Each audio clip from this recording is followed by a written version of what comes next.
네, 이번 광고는 보국전자의 에어셀 전기요입니다. 본격적인 추이가 시작되고 있습니다. 이제 스마트한 월동 준비가 필요한데요. 100% 메이드 인 코리아 보국전자의 에어셀 전기요를 여러분께 강력히 추천합니다. 김용민이가 어제 샀습니다. 김용민닷컴에서 에어셀 전기요를. 이 보국전자의 에어셀 전기요 가장 큰 특징, 따뜻한 것은 당연하고 물빨래도 가능합니다. 그러면 손으로 빨아야 하느냐? 아닙니다. 보국 에어셀 전기요 같은 경우에는 세탁기로 세탁한 후에 탈수까지 가능한 진짜 워셔블 전기요입니다. 거기에 전자파 걱정 필요 없는 전자기장 환경인증인 EMF 인증을 받아서 안심인 제품입니다. 특히 특허받은 에어셀 퀼링 시스템으로 최적의 쿠션과 뛰어난 보온력을 자랑합니다. 보국전자 에어셀 전기요 많은 분들이 알고 계시고 또 유명한 제품이라고 합니다. 그래서 사실 제일 중요한 것은 가격인데요. 11월 15일 기준 인터넷 판매가는 보국 에어셀 전기요 싱글 같은 경우 99,000원, 더블은 109,000원인데 김용민닷컴이 그 가격에 받을 수는 없겠죠. 김용민닷컴의 압도적 판매가는 싱글 99,000원이 아니라 74,900원. 와, 7만? 더블 109,000원이 아니라 84,500원입니다, 여러분. 2년 동안 무상 AS가 보장되는 100% 정품입니다. 믿고 구매하셔도 좋습니다. 보국 에어셀 전기요입니다.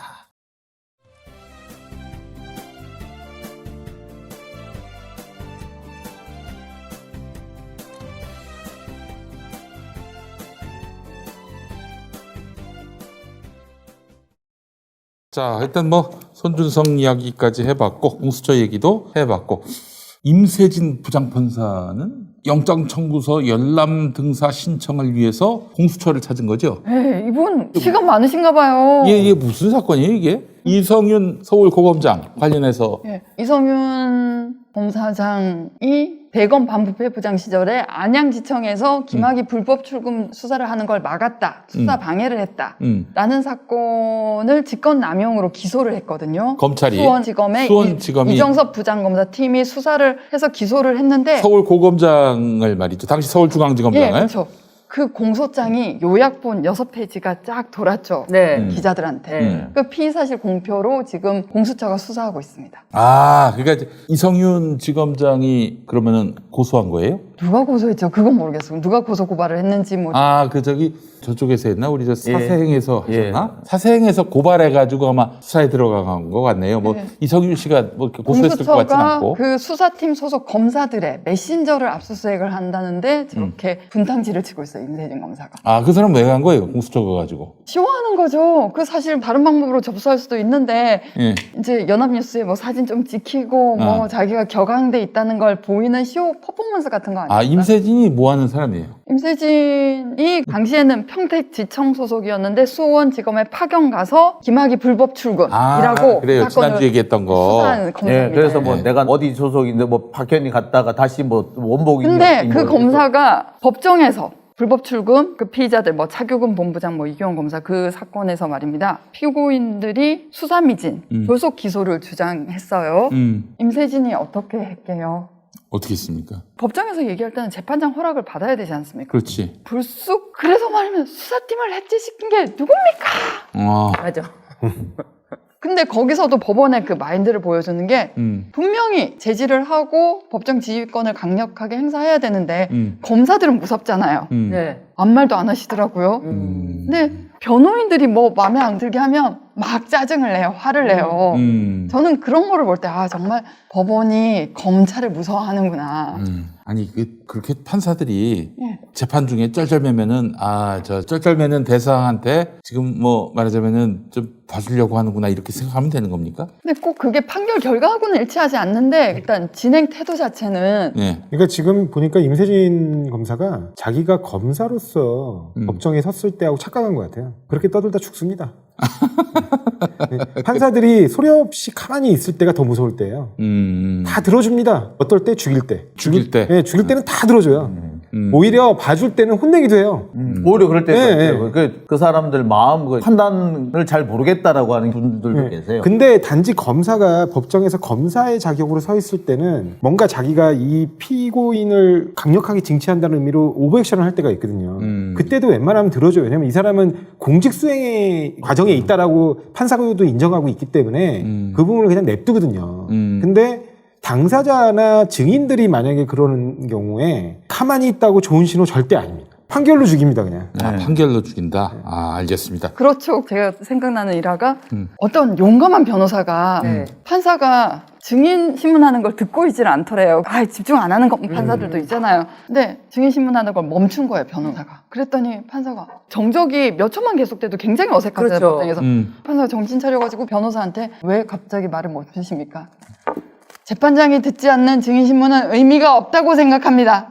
아, 그래요? 오. 즉시 패소. 즉시 패소. 네, 자기는 이길 사건으로 자신이 있었다는 거예요. 변호사가 법정에서 엎드리는 게 판사가 무서워서 엎드리는 게 아니고 의뢰인한테 조그마한 피해라도 갈까봐 그러는 거예요, 사실은. 그게 실합니까? 야, 애들 양반은 그 간이 컸네요. 아, 그러니까 그거 전 판사들이 흔하게 쓰는 단어 중에 하나가 내 코트라고 그래요. 코트가 이제 법원인데 이 법정은 내 거다. 내 코트다. 이런 표현을 많이 써요. 여기서는 내가 왕이라는 거죠. 그래서 그 권위에 도전하면 그때는 혼납니다. 재판장이 죄송합니다라고 사과를 했지만 비상 패소. 패소로 답을 해줬구나. 네, 임세진에 대해서 제가 하고 싶은 말은 임세진이 공수처 검사들이 메신저 압수수색에 대해서 압수수색 영장 청구서가 허위 공문서다. 네. 이유는 자기는 그때 수원지검 수사팀에 속해 있지 않았는데 파견간 검사, 공소장이 유출되던 시점에 자기는 수원지검에 파견되었던 검사로 적시되어 있다라는 걸. 근데 파견 연장이 그 직전에 허가되지 않는 건 맞아요. 근데 따져보면 파견 연장이 안 되자 편법으로 수원고검장이 평택지청 소속 임세진은 1일 직무대리. 그러니까 평택에 속해 있는데 너 하루만 수원지검 가서 수원지검의 검사 직무대리로 일해. 그걸 1일씩 규정상으로 1일씩 할 수 있으니까 1일을 알뜰하게 모아가지고 계속 수원지검에 간 거예요. 아니, 왜냐면 이게 장관이 해줘야 되는데 장관한테 못 받으니까 편법으로 총장이 할 수 있는 이른바 1일 직무대리로 계속 사실상 직무대리를 시킨 겁니다. 파견을 시킨 거예요. 윤석열이. 그러니까 윤석열 아니고 그때는 그러니까 한 달 이상은 법무부 장관, 그렇죠. 한 달 미만 파견은 총장. 근데 김호수 여과 안 내줬어요. 그러니까 김호수였어요? 아, 김호수. 예. 그러니까 수원 고검장인 오인서, 그렇죠. 오인서의 예, 예. 허락을 받아서. 예, 그러니까 저희 같으면 그걸 감히 허위 공문서 파견을 가든 뭐 오히려 이럴 때 편법이 더 들키고 겁나야 되는데 얘네들은 그렇게 생각 안 해요. 지르는 거예요. 그러니까 저희 같으면 파견을 가 있든 일을 직무로 대의를 가 있든 수원지검에 있었던 건 맞고 실제로 공소장을 일했던 것도 맞고. 예, 공소장을 공유할 수 있는 처지도 맞고 그러면 찌그러져 있을 것 같은데 그냥 내지르는 게 우리 검사들의 속성이잖아요. 저는 세상 무서운 게 없어요. 세상 무서운 게 없어. 그 임세진 검사가 이렇게 나는 뭐 그때 뭐 원복이었고 어쩌고 이렇게 하는 얘기 들으면서 언뜻 뭐가 생각이 났냐면 말년병장들 자기들끼리 앉아가지고 군 행정 규칙이 어떻다고 자기들끼리 막 떠드는 경우 있잖아요. 근데 보면 다 틀린 거 그 얘기를 하고 있는 것 같다. 다 사실은 보면 다 편법들인데 그렇죠. 그 얘기를 하고 있는 것 같아서 사실 조금 우스웠어요. 근데 그때 수원지검에서 임세진하고 맞닥뜨린 피의자 참고인이 많은 거예요. 임세진이 어떤 피의자한테 저 안 온 줄 알았죠. 제 얼굴 못 볼 줄 알았죠. 제가 일일 직무대리 받아서 왔습니다. 얘기까지 다 해놓고 뻔뻔하게. 그걸 겪어서 알고 있는 사람이 다수잖아요. 그렇죠. 그렇지만 그러니까- 검찰 내부니까 얘기 안 하면은 모를 거다. 그러니까 이제 자기는 그때 평택에 있었는데 왜 날 갖고 시비냐 이런 걸로. 자기는 평택에 있고 파견 연장 불어돼가지고 평택지청인데 왜 압수수색 영장 청구서에 파견간이라고 표현되어 있냐. 그럼 뭐 어떻게 안 나오면 되지 그러면. 없다. 아니 지금 손바닥으로 하늘 가려 세상이 다 알고 있는데. 말장난하는 겁니다.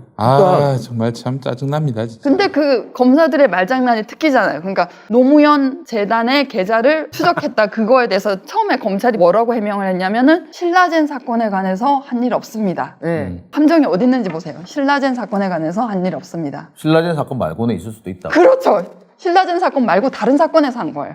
손혜원 의원 사건에서. 네. 그러고 난 다음에 계좌 추적은 없습니다. 근데 그냥 인적 정보만 확인했다. 인적 정보를 했다는 건데 근데 그 그것도- 부분은 확인 안 됐어요. 그렇죠. 근데 그리고 그걸 어떻게 합니까? 근데 그리고 전문가도 아닌데. 노무현 재단은 법인이에요. 법인 인적 정보라는 게 없어요 따로. 아니요, 그랬을 수 있어요. 그러니까 우리 검사들의 말장난이 신라젠 사건과 관련해서 한 적 없습니다. 우리는 한 적 없습니다를 주목해서 보잖아요. 그 걔네들은 신라젠 사건이 더 중요해. 그래서 손혜원 사건을 해서 거기서 해봤다는 게 확인됐는데 저는 이렇게 생각해요. 그러니까 이 압수수색 계좌가 있으면 그 연결 계좌, 입금되고 송금된 계좌까지 다 해서 연결 계좌에 압수수색도 신청을 하면은 청구를 하면 법원이 관련성 없다고 개설 정보, 예금주하고 지점 이것만 파악하라면서 영장을 제한을 가하거든요. 그러니까 가능성이에요. 그랬다는 게 아니라 연결 계좌까지, 그러니까 손혜원 계좌에 노무현 재단 계좌에서 강의료를 입금한 게 확인이 됐고, 그래서 이 김에 우리 여기 연결 계좌도 다 파보자 하고 법원에 청구를 했는데 법원이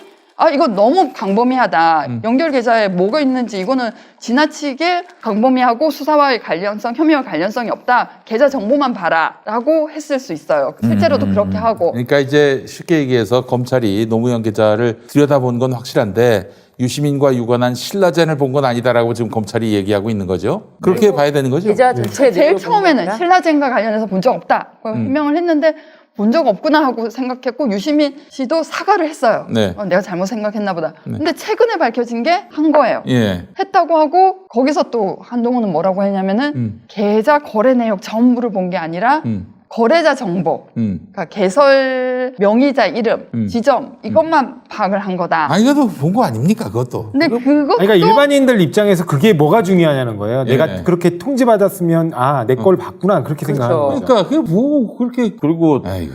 그래놓고 하는 말이 계속 유시민 이사장이 사과했다. 유시민 이사장 사과했다. 그 얘기는 계속해요. 자기네들이 거짓된 정보를 주니까 사과한 거잖아요. 계속해요. 앵무새처럼 유시민 이사장이 사과로 끝난 거 아니냐. 계속. 그러니까 한동훈의 화법이 그래요. 화법이나 대처법이 그래요. 그런 식의 뭐 하나를 딱 꼬투리를 물고서 계속 그렇지 않느냐. 계속 그렇게 그걸로만 물고 늘어지는 거예요. 제 건 같은 경우에도 나 2015년에 한 적 없어. 2017년, 18년, 19년에는 그러니까요. 검사들의 말은 그 앞에 이거 가로 그거를 잘 봐야 돼요. 그러니까 나는 그 뒤에 걸 모르는데 지는 자꾸 2015년 거만 얘기하는 거예요. 그러면서 나는 없어. 2015년에는 없었다니까. 아니 그 다음 거. 아니 2015년은 자꾸 이런 식으로 이 얘기 같은 말만 반복되게 만드는 게 화법인 검사들의 그 직군의 화법인데 유독 한동훈은 심하더라고요. 그러니까 표면적으로는 거짓말이 아닌데 전체적인 맥락에서 보면 그렇죠. 거짓말을 하고 거짓말이. 있어요. 네. 알겠습니다. 하여간 영장 청구서 열람 등사 신청을 위해 공수처 청사를 찾은 임세진은 지금 넌 뭘 잘못했는데 왜 나한테 시비야? 그냥 윤석열하고 같은 마인드죠. 수사를 해봐야 누가 유출했는지 아는데 아예 수사를 하지 말라. 내 거는 들여다보지 말라는 거니까. 봐봐야 뭐 아무것도 없는데 왜 저 보려고 하는 왜 거야? 봐봐야 어. 뭐 아무것도 없는지 봐야 알죠. 그러니까 지금 저 임세진 검사 이 사람의 행동은 뭐냐면은 내 걸 건드려? 이게 죽으려고 이런 식이에요, 이건. 감히 네가 검사를 건드려? 공수처 네가? 이 따위가? 뭐 이런 식인 거예요. 근데 그러니까 이런 수모를 당하면은 윤석열 기소로 답을 해줘야지. 뭐 하는 거야, 네, 진짜. 아유, 아까 우리 저 변호사님 말씀하셨듯이 판사들이 조용히 있을 때 제일 무섭다 그러잖아요. 그렇죠. 공수처 계신 분들이 거의 다 판사 출신이에요. 가만히 있을 때 제일 그럼 무서워요. 본조를 좀 보여주든지. 그러니까요. 뭐야, 그게. 아니, 난 또 믿지 않는 기다려보죠. 한번 조금만 더 기다려. 빤스 전광훈 재판 2심 때. 네. 그 판사들이 쩔쩔맸다는 거야, 빤스 쪽한테. 그래서 나도 속으로 그런 마인드가 좀 있었지. 저 판사께서 보시고 쩔쩔매는 척 하다가 이제 판결로서 핑엿을 먹일 것이다. 근데 또 문제가 나왔어. 아니, 뭐야, 이게 대체. 용디의 새로운 도전. 썬데이 용인. 8090 세대를 위한 라떼 월드를 열다. 썬데이 용인. 사건과 실화, 화제의 인물, 음악과 영화 모든 장르를 총망라한 썬데이 용인 9월 5일 팟빵에서 공개됩니다. 썬데이 용인. 아이고, 이거 구독해달라는 말을 깜빡했네. 썬데이 영민 구독 썬데이 용인 구독 부탁드립니다. 알겠습니다. 뭐 그 얘기는 넘어가도록 하고, 자, 김건희 얘기를 좀 한번 해보도록 하겠습니다. 김건희 어디 계셔요? 예? 어디 계셔요? 뭐 저한테 물어보십니까? 아크로비스타에 잘 예. 살고 계신 거예요? 그런 것 같습니다. 네. 아니, 그나저나 김건희 이야기 들어가기 전에 네. 곽상도 영장 기각 나고 오늘 이정수 서울중앙지검장, 김태훈 사차장. 대장동 수사팀장 수사팀장. 그리고 김호수 검찰총장이 오늘 만났어요. 그게 이제 국민일보 보도로 나왔는데 이게 뭘 의미하는 겁니까? 알려지기로는 우리 곽상도 기각은 뭐 검찰이 이렇게 허술하게 해가지고 결국에는 기각을 유도했다라는 그런 평가가 많은데 네. 아니 예상치 그렇게 못한 할 수도 있어요. 뭐 영장 서류를 안 봐서 모르겠지만 책임을 법원에 떠넘길 수 있잖아요. 우린 던지기 이른바 던지기 한다는. 50억이라는 얘기가 나왔기 때문에 곽상도를 그냥 마냥 저냥 냅두면 얘기가 계속 나온단 말이에요. 그 이야기를 잠잠하게 하려면 액션을 취해야 돼요, 그리고 검찰은. 법원에게 비난을 떠넘길 그렇죠. 수 있고 우리 네, 대충 썼어요. 얼마나 대충 썼으면은 범죄가 그러니까 구체적 혐의에 대해 다툴 수가 그러니까 있다. 발로 그 타이핑 때문에 해가지고. 그러니까 영장은 그 정도면은- 결정서가 그렇게 나와 있는 거 보면은 수사가 제대로 안 된 것 같아. 이렇게 그렇죠. 왜냐하면 범죄 성부에 의문이 있다는 거는 수사 안 됐다는 얘기예요. 그렇죠. 그리고 의지가 없다. 검찰이 의지가 없다는 거를 사실 법원에서도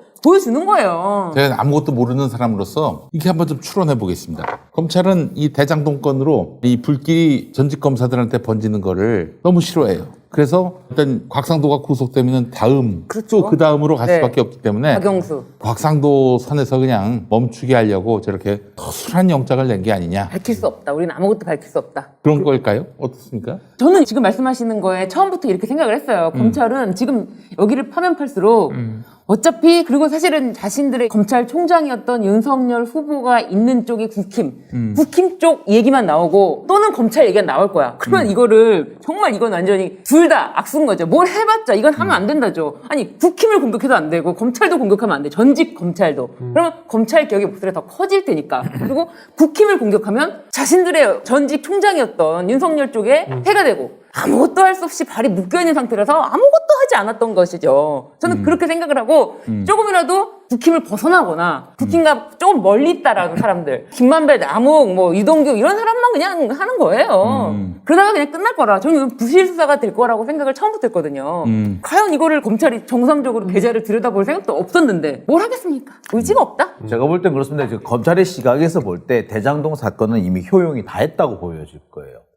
이거 더 이상 이재명 지사를 걸고 넘어질 게 더 이상 나오지도 않고 해봤자 이제 쓸데없는 것만 나올 거고 자기 자신들 자해하는 소지 될 거기 때문에 효용이 떨어진 거죠. 그냥 쓸데가 없어진 거예요. 그러면 이 상황에서는 어떻게 하느냐? 마무리를 하는 거죠. 슬그머니 이제 마무리를 해야 되는데 마무리를 하려니까 지금 상태에서 마무리하는데 수사는 할 수는 없고 그러면 힘을 뺄 수밖에 없거든요. 그러니까 적당히 주저앉히는 단계에 들어가지 않았나? 아니, 이게 저는 이해가 안 되는 게 영장을 친다는 거는 결국 핵심 혐의가 이번에 잡고 있는 혐의가 특경법상 알선수재잖아요. 그러면은 은행 지금 얘기 나오는 거로는 김정태 회장하고 다 이제 성대 동문이니까 직접 민정수석이었고 박근혜 정부에서 굉장히 영향력이 있는 인물이었던 곽상도를 통해서 어떤 대출 알선을 갔다는 건데 어떻게 김정태를 소환하지 않고 영장을 칩니까?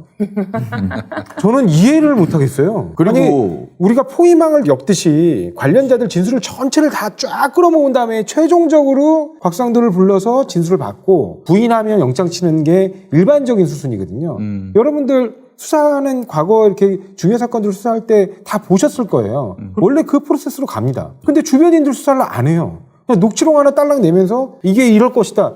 이거 명백하게 구멍 빵빵빵 뚫어놓고 그냥 기각하라고 던지는 거예요. 맞아요. 그리고 사실 이 사건에 만약에 지금까지 나온 말이 사실이라면 발단이 됐던 게 이제 김정태 회장의 아들 건이잖아요. 그럼 그 사람도 사실 불러봐야 돼요. 또 무슨 일이 있었냐? 그래가지고 실제로 너 갔다가 나왔니? 뭐 아니면 또는 그 사람에 대한 중국 공안에서 가지고 있는 기록이라든지 이런 걸 요청한다든지 해서 자료를 가지고 있었어야 돼요. 그래가지고 수사를 해서 들어가가지고 들어간 게 맞는데 그 부분이 전혀 없이 덜컥 사람 불러다가 바로 영장 확 쳐버렸거든요. 이거는 제가 볼 때는 수사가 미진한 게 맞을 것 같아요. 그러니까 이거를 이제 여기서 곽상도에 대해 수사를 하다가 영장이 기각되면은 아마 수사 동력이 확 빠질 겁니다. 왜 주지 않는 거예요? 그러니까. 아니 특경 알선수재에서 부탁을 하고 부탁을 받은 자가 있으면 부탁을 받은 자를 수사하지 않고 이렇게 영장까지 나가는 건 전 처음 봤어요, 하여튼. 그러니까 애초에 수사할 의지가 없었던 거죠. 수사할 의지가 없었던 거예요. 여기 주저앉히고 싶었던 거예요. 알겠습니다. 자, 김건희 주가 조작 의혹은 제가 9월에 임박했다라고 얘기를 했습니다. 9월에. 지금 보니까 12월이더라고요. 어이구, 시간 순삭입니다, 순삭. 아니, 이렇게 이 건너뛰었나? 12월이 되도록 왜? 제가 5월 달에 수사가 끝났다라고 말씀을 드렸어요. 그래, 그래요. 네, 예. 수사가 끝났고 너무 나갔어? 사실관계가 이미 확인이 됐다. 그랬는데 7월에 검토를 한 번 더 안 되더라고 저까지 말씀을 드렸거든요. 아, 이거 완벽하게 하려나 네. 보다. 그래서 완벽을 기하고 있는 중이란다. 그리고 9월 달에 이제 추석 전에 불러야 될 텐데 이러고 있었는데 그게 11월까지 아유, 와버렸거든요. 너무 완벽해져갖고 공소시효 넘기겠어요. 예. 그게 지금까지 와버렸어요. 그랬는데 이제 저는 이제 사실 걱정스러운 게 그때도 제가 가이드라인으로 마지노선으로 말씀드렸던 게 12월 10일이에요. 선거 석 달 전. 이 이후로 넘어가면서 좀 힘들다. 어려워. 그리고 아주 길게 봤을 때 정말로 무리하게 길게 보면은 연내까지 볼 수가 있는데 연말에 아마 올 연말에 정말 정신없을 때 슬쩍 불러다가 그냥 대충 찍고 가게끔 만드는 그런 식으로 할 수도 있긴 있을 것 같은데 그거는 그런 수사를 안 하는 거나 다름없다라고 말씀을 그때 이미 한번 드린 적이 있을 거예요. 지금 상황은 그 수순으로 가는 것 같아가지고 어쨌든 김건희 씨 굉장히 높은 지지율이 나왔어요. 그 수순으로 간다는 거는 뭐 어떻게 무혐의로 간다는 거예요? 그러니까 수사가 여기서 스톱이 된다. 이것도 흐지부지 된다라고 보시는 거예요. 근데 그 이제 무혐의를 낼 수는 없고 제 흐지부지 생각에는 된다고. 그래도 한 가지 희망이 아직까지 남아있는 게 김건희 씨가 굉장히 높은 지지율을 최근에 받았잖아요. 56.7%. 비호감도.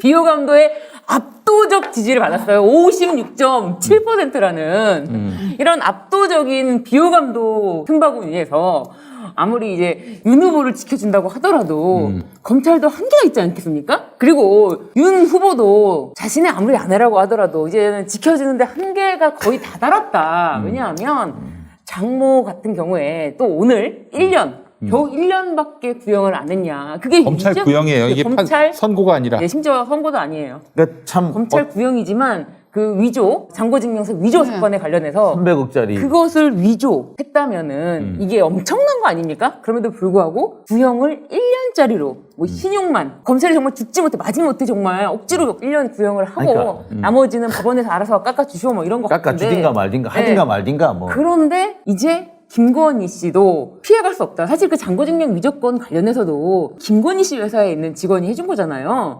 그런데 엄마의 모든 일에 이런 비리, 연루에 김건희 씨 이름이 등장합니다. 최근에 최은순 씨가 양평 공흥지구에 부지를 사들인 다음에 거기를 이제 셀프 개발했던 그 사건 이야기가 터지는데 그 개발 당시에 땅을 처음에 8억 원 정도를 김건희 씨가 예. 소개로 투자를 하게끔 조달을 해오죠. 하고 예. 그거를 판결문에 최근 이제 한겨레가 단독 보도했고 어저께 YTN에서도 보도가 됐는데 김건희 씨가 거기서 등장을 합니다. 8억 원을 김건희 씨 소개로 투자를 받았고 그러니까 이제 이게 알고 봤더니 최은순 개인의 문제가 아니라 이게 또 김건희가 김건희. 연루된. 그렇죠. 거기서부터 수도 김건희 그렇죠. 최은순 모녀의 또 그렇죠. 합작품이죠. 예. 그래서 패밀리 이게- 비즈니스였어요. 그거는. 그래서 이게 저는 그렇게 생각해요. 도이치모터스도 한편으로 이거를 장모한테만 몰아주기로 하는 걸 기소를 하는 방법을 계속 생각하고 있을 것 같아요. 김건희 씨는 어떻게든 빠져나올 수 있게끔 어떤 방법이든 써서 김건희 씨는 빠져나올 수 있게끔 장모에게 몰아주기, 엄마에게 몰아주기 그렇게 하는 방법을 쓰고 있고 그렇게 도이치모터스도 만약에 추가 기소가 된다면 엄마가 윤석열 후보 측에서는 장모가 되지 않을까. 김건희 씨는 어떻게든 진짜 방탄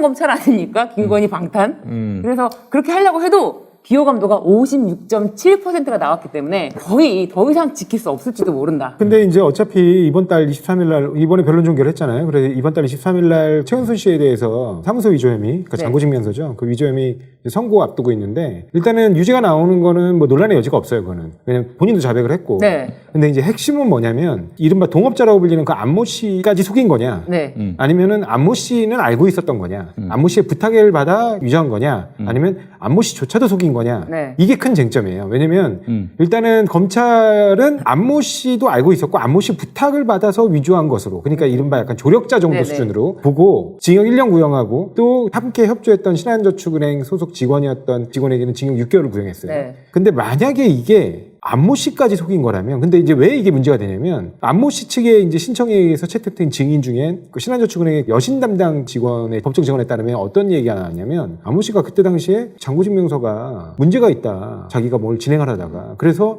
금감원에 민원을 넣었다는 거예요. 근데 금감원에 민원 넣는 사실이 확인이 됐어요. 그러니까 자기가 위조해놓고 자기가 금감원에 민원 넣는 건 이상하잖아요. 그거는 그렇죠. 더군다나 그 안모 씨 주장은 또 뭐냐면 과거 이 사건이 윤석열 총장의 어떤 뒷배 때문에 사건이 왜곡됐기 때문에 자기가 오히려 피해자인데 가해자처럼 돼서 기소가 된 것이고, 그때 당시에 이 잔고증명서 때문에 그걸 믿고 나는 내 사위까지 설득시켜가지고 사위의 돈까지 투자받았는데 어떤 미친놈이 사위까지 그러면 끌어들였겠냐, 이런 논리거든요. 그러니까 나름 합리적이에요. 근데 만약에 이게 정말 안모 씨 주장처럼 안모 씨조차도 속인 거라 그러면 안모 씨가 지금 범했다고 하는 그 사기 범행에 오히려 그렇죠. 그렇죠. 최은순 씨가 최은순 씨가 주범이 되는 거죠. 그러면 별도 기소가 돼야 됩니다. 이게 사기 부분에 대해서 지금 사기는 따로 기소, 사기는 그렇죠. 기소를 안 했거든요. 사기는 기소를 안 했어요, 아예. 근데 검찰이 보는 시각은 그냥 안모 씨가 지금 사기로 처벌받고 지금 항소심에 가 있는데 이거 오히려 안모 씨가 무죄를 받게 되고 그렇게 그렇죠. 되면 거꾸로 반대가 되죠. 네, 반대가 되는 거예요. 근데 검찰은 최대한 약하게 어떻게 약하게 끊어주는 그렇죠. 통증으로 끊어주는 그 정도 싸게 수준으로. 끊어주려고 하는. 예. 그러니까 어떻게든 간에 싸게 끊어주는 거죠. 최대한 윤석열 쪽에 불똥이 튀는 걸 막으려고 지금 온 검찰이 똘똘 뭉쳤다고 해도 과언 아니에요. 그러니까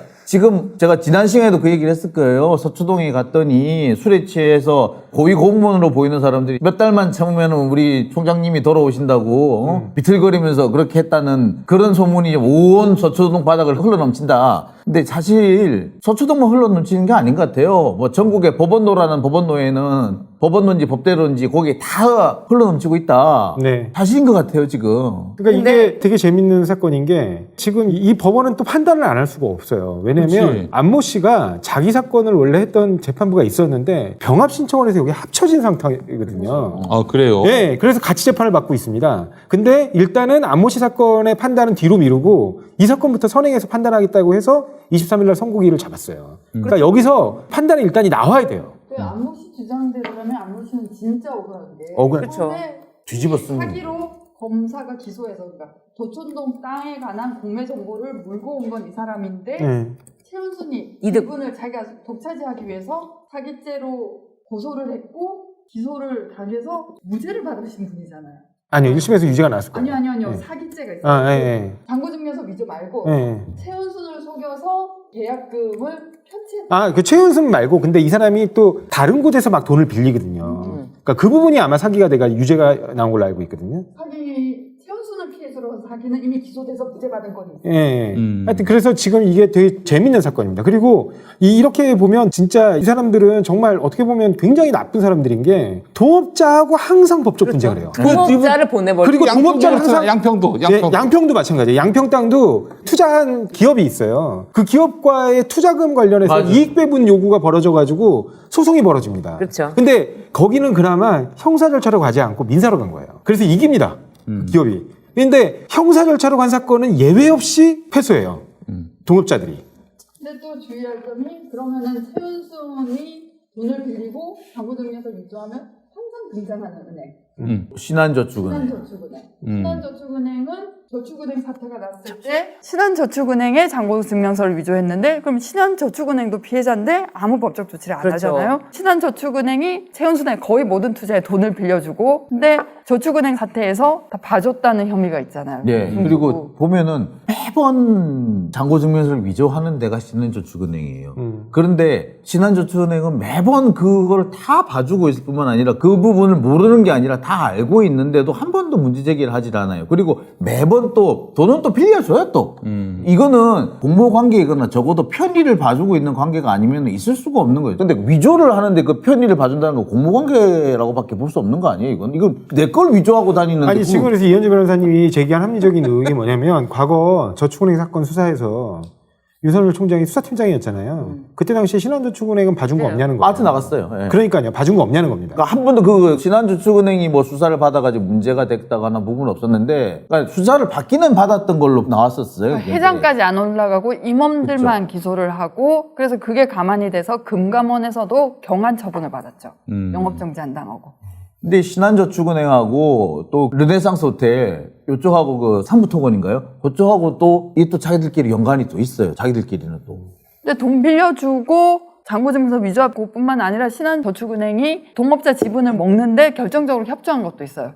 동업자에 대한 대출 채권을 최은순에게 양도를 양도야. 아니 근데 사실은 이제 사위가 뭐 대통령이 될 거라는 생각은 못해서 그랬을 수도 있겠지만은 어떻게 사람이 평범한 사람의 이런 상식과 배려 없이 이렇게 진짜 범죄자식으로 살아왔나? 난 아, 우리가 이명박도 봤는데 아니, 무슨 그러니까 근데 저는 이제 제가 이런 말씀을 드렸으면 죄송합니다만 혹시 사업을 하신다는 분들 중에는 진짜 교도소 담벼락을 걸어 다니는 분들이 많으시더라고요. 이게 자신들은 사업이라고 생각하시는 분들이 있더라고요. 정말 깜짝 놀랐는데 그래서 동업자나 함께 일하는 사람의 뒤통수를 친다든지 그 사람을 속여 먹는 거 그래가지고 그 사람을 속여서 대출을 받아서 그 사람이 대출금을 갚게 하고 그 돈은 내가 챙기고 이런 방식으로 해가지고 돈을 불리고 사업을 키워나가는 거를 당연한 사업의 기법이라고 생각하는 분들이 의외로 많더라.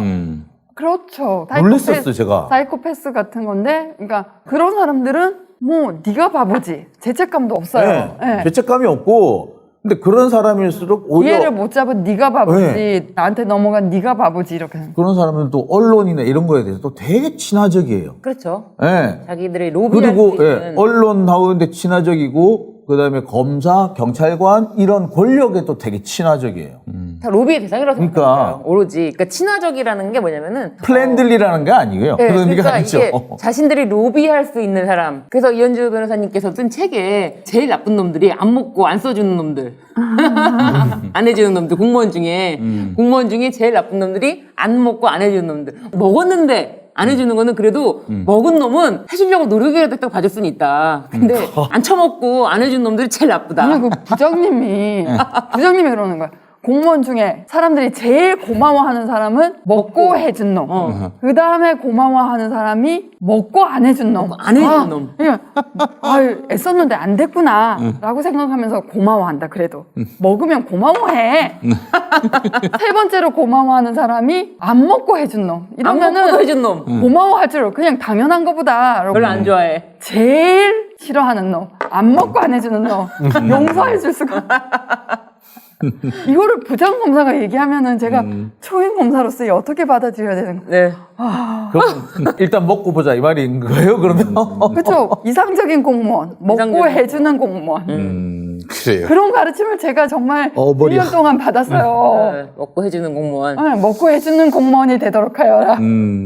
알겠습니다. 잠시 후 안양 스마트 오픈 기념 특별 세일을 시작하겠습니다. 저희의 첫 번째 프로모션 자율주행 셔틀입니다.